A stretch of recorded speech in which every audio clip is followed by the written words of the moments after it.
Добро, почитувани новинари, почитувана јавност, денес би сакал да ве известам дека поднесена е иницијатива до Уставниот суд на Република Македонија за поништување на уредбата со законска сила која се однесува на исплатата на големи пари за поранешните вработени во СЈ. Иницијативата е поднесена вчера од страна на господинот Никола Мицевски, координатор на досегашната пратеничка група на ВМРО-ДПМН. Очекуваме Уставниот суд во најбрзо можно време да се произнесе по оваа предлог иницијатива. Дозволете ми накратко да објаснам зошто е поднесена ова иницијатива и зошто сметаме дека уредбата која што се однесува на поранешните вработени во СЈ и исплатата на големи парични средства за нив е неуставна, незаконита и економски штетна. Прво, институтот вонредна состојба, согласно повеќе меѓународни документи, ратификувани од страна на Македонија, а особено Меѓународниот пакт за граѓански и политички права и Европската конвенција за човекови права, има две главни компоненти, од кои едната е законска рамка, а другата е оперативна рамка. Тоа е фактички вонредната состојба. И секогаш, кога има законска рамка, законската рамка на било која уредба со законска сила мора да се однесува на темата која што е основа за прогласувањето на вонредната состојба. Уредбата за исплата на пари на поранешни вработени службеници и истражители во СЈ нема никаква допирна точка со основата за прогласување на вонредна состојба во Република Македонија, а тоа е борба со пандемијата и вирусот COVID-19 и неговите здравствени и економски последици. Затоа сметаме дека оваа уредба е незаконита, е противуставна и е спротивна на уредбите кои што Република Македонија ги ратификувала како членка на Советот на Европа. Понатаму, оспорената уредба очигледно е дека има една интенција незаконски да регулира материја која во ниеден аспект не е поврзана со главната причина заради која што председателот на државата воведе вонредна состојба, ниту пак има состојба на итност или нужност да уреди некое прашање за функционирање на државата за да се справи со епидемијата на COVID-19 во Република Македонија. Затоа сметаме дека владата ја злоупотребила вонредната состојба за да исплати пари на поранешни вработени во СЈ кои што се блиски членови на Заев, на Катица Јанева, на поранешни и сегашни обвинители, судии и партиски послушници на актуелната влада. Кои членови се повредени од Уставот? Со оваа уредба повредени се членот 8, членот 9, членот 51, членот 106, како и членот 126 од Уставот на Република Македонија. Затоа сметаме, како ВМРО-ДПМН, дека доколку оваа уредба остане во сила, ќе предизвика правна несигурност и ќе предизвика двојно уредување на една иста материја, што е спротивно на членот 8 став 1, односно начелото на владење на правото, како една од темелните вредности на уставниот поредок, како и спротивно на членот 51 од Уставот, според кој што сите закони и уредби мора да бидат во согласност со Уставот и другите прописи уредени со закон. Затоа, ние како подносители на оваа иницијатива предлагаме Уставниот суд итно да донесе времена мерка за запирање од извршување на оспорената уредба со законска сила по однос на СЈ. И второ, Уставниот суд да донесе одлука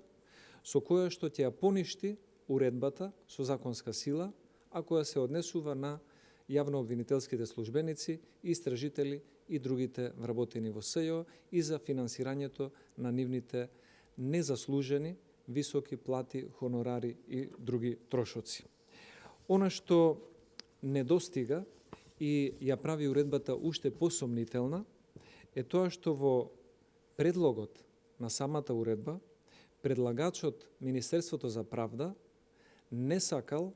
да ги открие финансиските импликации кои што ќе ги има оваа уредба. Но тоа лесно може да се провери иако владата сакала да се окрие. Имено, во 2019 година на СЈ секој месец му се исплаќани по 272.000 евра, односно до месец септември во 2019 година на СЈ се исплатени нешто од прилика 2.500.000 евра. Доколку се земе ова како просек и се пресметаат месеците од октомври 2019 година до месец мај оваа година, до кога што ќе трае вонредната состојба, на СЈ ќе треба да му се исплатат од прилика 2 милиони евра. Сметаме дека во моменти кога здравствените работници не се доволно опремени, кога болниците кубурат со основни средства за работа и борба против вирусот, во моменти кога имаме се поголеми редици на нови невработени луѓе кои што добиваат откази од мали и средни предпријатија заради економската криза, е навистина големо расипништво да се потрошат 2 милиони евра за поранешните вработени службеници и истражители во СЈ кои што се блиски до СДСМ. Затоа се прашуваме зошто девојката на Лазар Јанев, син на Катица Јанева, би имала повеќе права да добие високи средства и хонорари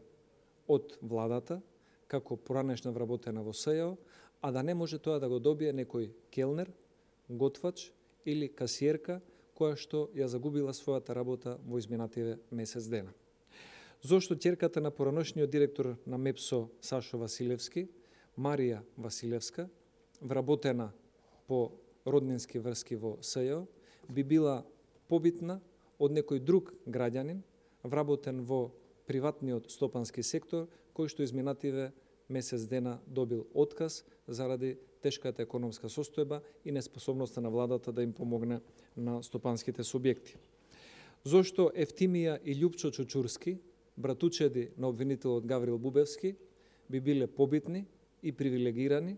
да добијат илјадници евра во оваа тешка ситуација, а тоа да не го добие некој здравствен работник како награда за тоа што работи по 14 часа на ден и се бори со пандемијата и во Куманово, и во Скопје, и во Прилеп, и во Дебар.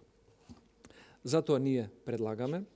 после укинувањето на оваа уредба, која што е спротивна на Уставот и законите кои што ја регулираат оваа материја за работни односи, владата да размисли и овие 2 милиони евра кои што би ги потрошиле за поранешните вработени службеници, шофери, истражители и кафекувари во СЈ, да ги намени многу покорисно, односно со 2 милиони евра да размисли и да купи 500 квалитетни скафандери за доктори и медицински сестри и 10 нови амбулантни возила кои што Заев ги ветуваше дека ќе ги купи уште пред 4 години. Или, доколку овој предлог не е соодветен, тие 2 милиони евра кои што би требало да бидат потрошени од државниот буџет за СЈ би можеле да се потрошат за да се помогнат новите 10.000 невработени луѓе кои што секој ден се регистрираат во Агенцијата за вработување. Сметаме дека би било многу поправично и поморално доколку овие 2 милиони евра наменети за милениците, роднините и партиските послушници на Заев и на Катица Јанева се наменат за реалниот сектор, за здравствените работници и за луѓето кои што губат работа затоа што владата не е способна да интервенира и да му помогне на стопанството. Толку би имал и се надевам дека Уставниот суд во најскоро време ќе ја разгледа оваа иницијатива и истата ќе ја уважи. Повелете, доколку има прашања кои што се пристигнати на имала адресата која што ја доставивме. Има Да, повелете. од повеќе редакции едно исто прашање, коментар околу вчерашната ситуација за прекршувањето на полицискиот час во населбата Сингелич во Скопје. По однос на вчерашните случувања во населбата Ченто во општина Газибаба, нашиот став е дека ниеден функционер, без разлика дали е советник на СДСМ или на друга политичка партија, не треба да биде над законот. Секој треба да го почитува полицискиот час, а почитувајќи го полицискиот час, да не го доведува во ризик здравјето на граѓаните, кое што е наше заедничко добро и цел. И апелираме до Социјалдемократскиот сојуз да им укаже на своите советници во Газибаба да го почитуваат полицискиот час, бидејќи тоа е државна владина одлука која што сите ние ја почитуваме. Нема повеќе прашања, благодарам. Ви благодарам многу, пожелувам пријатен ден и добро здравје.